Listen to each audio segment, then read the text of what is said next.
పిల్లలు లోపట్టుకుంటారు, నా అల్లుడు ఉండాడు, నా కొడుకు ఉండాడు, లోపట్టుకుంటారు. నా పరిస్థితి చూడు. నాకు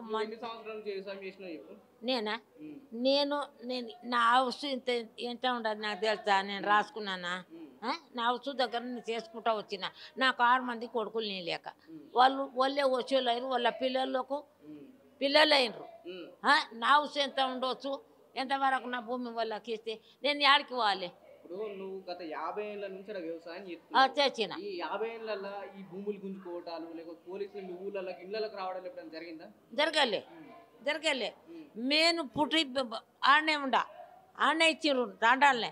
కానీ పోలీసు వాళ్ళ దాడి మేము చూడలేము. మా భూములు పోవద్దు, మేము ఆడనే బతుకుతాము.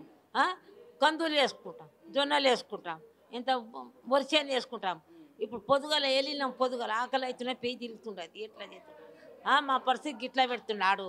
ఇట్లా పెడితే నయమా? ఆయనకు తెలిసి నయమా? వాళ్ళకు ఎంత నయం ఉండదు ఆయనకు?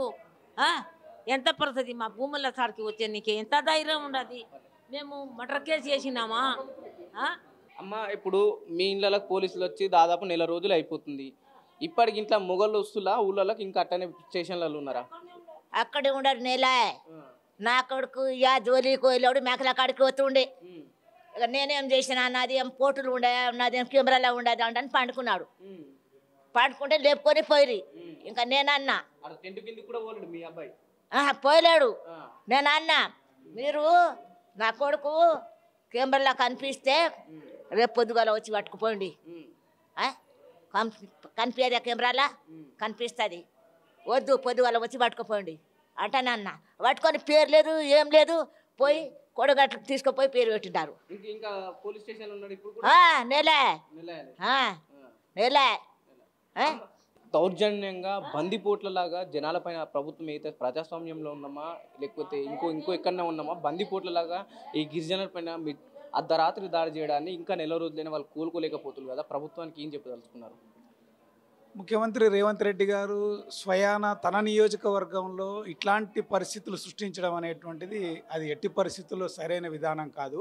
అభివృద్ధి పేరు మీద తన నియోజకవర్గాన్ని బాగు చేస్తానని, తన ప్రజల్ని ఇంకింత మరింత బాగు చేస్తాననేటువంటి పేరిట వాళ్ళకు సంబంధం లేకుండా, వాళ్ళ జీవితాలతో సంబంధం లేకుండా, వాళ్ళ అభిప్రాయాలతో సంబంధం లేకుండా వాళ్ళ మీదికి పోయి ఆ నోటిఫికేషన్ ఇచ్చి ల్యాండ్స్ లాక్కోవడం అనేటువంటిది ఇది దుర్మార్గమైన పద్ధతి.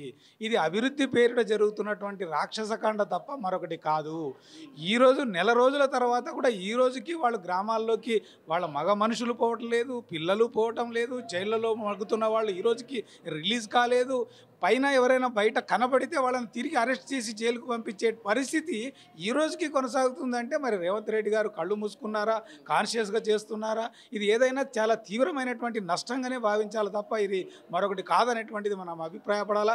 ఎందుకంటే అందున ట్రైబల్కు సంబంధించి ఇప్పుడు ఎవరైనా కూడా అధికారంలోకి వస్తే బడుగు బలహీన వర్గాలు ట్రైబల్స్ ఎవరైతే ఉంటారో వాళ్ళను ఉద్ధరించడానికి మేమున్నామని మాట్లాడేటటువంటి ప్రభుత్వాలు, అందున రేవంత్ రెడ్డి అదే మాటలు మాట్లాడిండు. బీఆర్ఎస్ వ్యతిరేకంగా ఏం మాట్లాడిండు?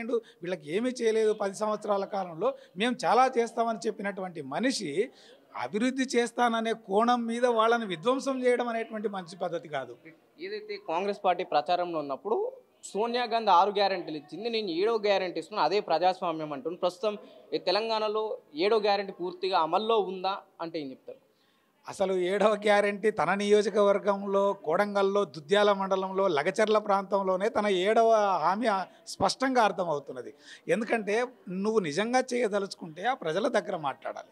అక్కడ ఉండే ప్రజలు ఎవరైతే భూములు కలిగి ఉన్నారో వాళ్లను మీరు ఇవ్వడానికి మీకు అభ్యంతరం ఏంటి, మీకు ఏం కావాలి, మీకు ఇంతకంటే బెటర్ దెన్ లైఫ్ మేము ఏమి ఇవ్వగలము, ఏమి ఇస్తే మీరు వదిలిపెడతారు అనే పద్ధతుల్లో కాకుండా అణచివేతతోటి వాళ్ళ మీద లెక్క లేకుండా ప్రయోగాలు చేసి పోలీసును దింపి లేదా అధికారులను దింపి ఈ రకమైనటువంటి ప్రయత్నం చేయడం, అణచివేత చేయడం అంటే ఇది 7వ హామీని ఇది ఏమవుతుంది అనేది ఎక్కడో చెప్పాల్సిన అవసరం లేదు. ఇప్పుడు దామగుండంలోనో ఇంకో గుండంలోనో చెప్పాల్సిన అవసరం లేదు. నీ నియోజకవర్గం నీ లగచర్లలోనే నీ యొక్క 7వ హామీ ఏమైంది అనేటువంటిది ఇది మంచి పద్ధతి కాదు. రేవంత్ రెడ్డి గారు, మీరు ప్రజలకు నీ నియోజకవర్గంలో ముందు వాళ్ళతో మాట్లాడండి. నీ నియోజకవర్గం అది ఎవరిది కాదు.